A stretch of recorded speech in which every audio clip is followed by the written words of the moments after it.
The moment she pointed at my daughter, everything inside me froze.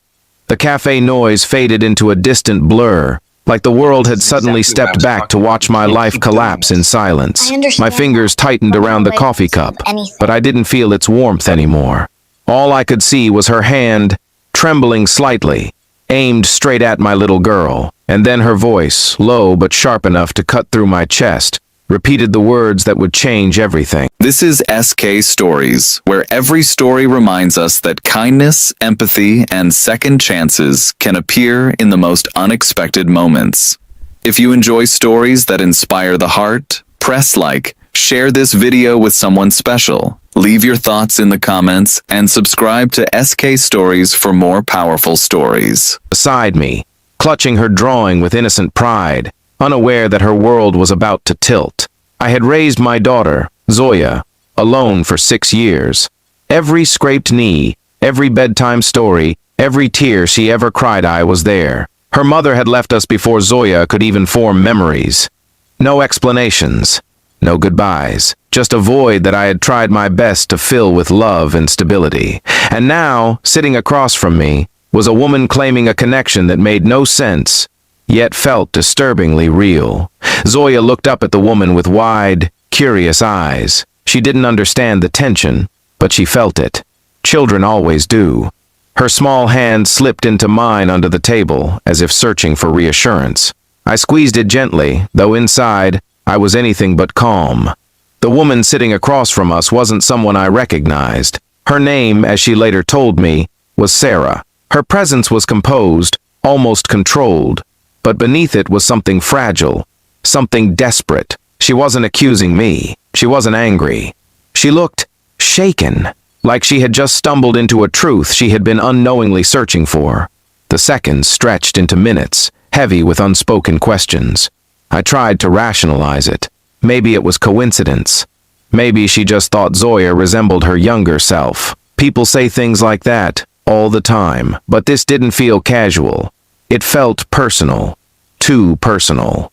As I studied her face again, the resemblance started to whisper its way into my thoughts. The shape of the eyes, the soft curve of the cheeks, even the way her eyebrows moved when she spoke. I had never questioned Zoya's features before. She was my daughter. That was enough. But now, doubt crept in like a shadow I couldn't escape.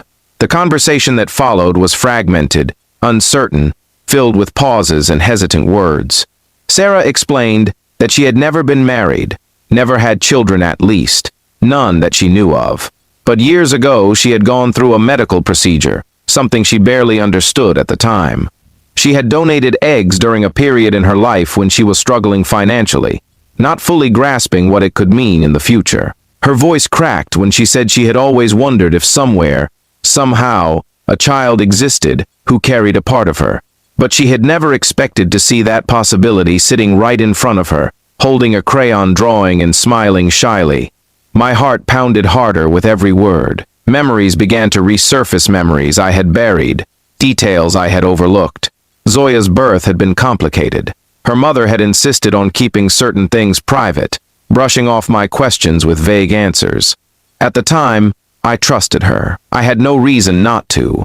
But now, those missing pieces started to feel significant. Zoya, sensing the heaviness, leaned her head against my arm. Her presence grounded me, reminded me of what truly mattered. She wasn't a mystery. She wasn't a question. She was my daughter. The little girl who laughed at silly jokes, who needed her bedtime story every night, who ran to me after school with stories of her day. And yet, the truth, whatever it was standing right in front of me. Days turned into weeks after that encounter, but I couldn't shake the feeling. Sarah and I stayed in contact, cautiously navigating a situation neither of us fully understood. We agreed to seek answers, not for ourselves, but for Zoya. She deserved clarity, even if it meant unraveling something painful. The process was slow, filled with paperwork, tests, and long periods of waiting.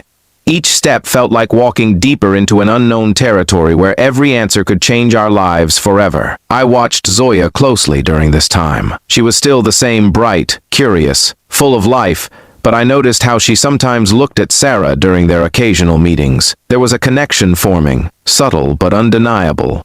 It scared me, not because I doubted my place in her life, but because I feared losing the simplicity of what we had. Our world had been small, but complete. Now, it was expanding in ways I couldn't control. The day the results came was one of the longest days of my life. I sat in that sterile office, my hands clasped tightly, trying to prepare myself for whatever truth awaited. Sarah sat across from me, her expression tense, her eyes filled with both hope and fear. When the doctor finally spoke, the words felt distant at first, like they were meant for someone else. But then they settled in, heavy and undeniable. Sarah was biologically connected to Zoya, not as a mother in the traditional sense, but as the genetic source, the donor whose DNA had helped bring her into this world. The room fell silent. I didn't know what to feel, relief that the truth was clear, fear of what it meant, gratitude that Zoya existed, and an overwhelming surge of protectiveness that drowned everything else.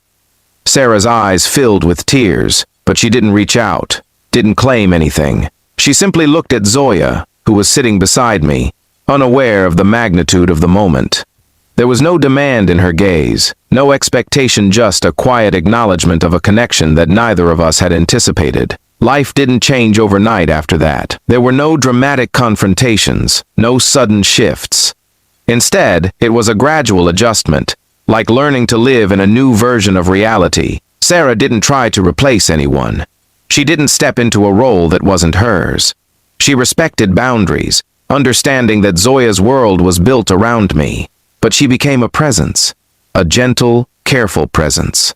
Over time, Zoya started to ask questions, simple ones at first. Why did she look like Sarah? Why did she feel happy when Sarah was around? I answered as honestly as I could, in ways she could understand. I told her that families aren't always simple, that sometimes they are made of unexpected connections and choices.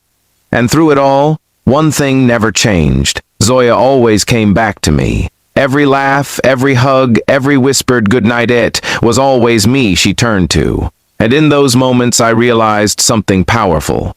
Biology may explain where we come from, but it doesn't define where we belong. Months later, we found ourselves back in that same cafe. This time, the atmosphere felt different, lighter, calmer. Zoya sat between us, happily coloring another drawing, her laughter filling the space that had once been heavy with uncertainty. Sarah smiled softly, watching her, but there was peace in her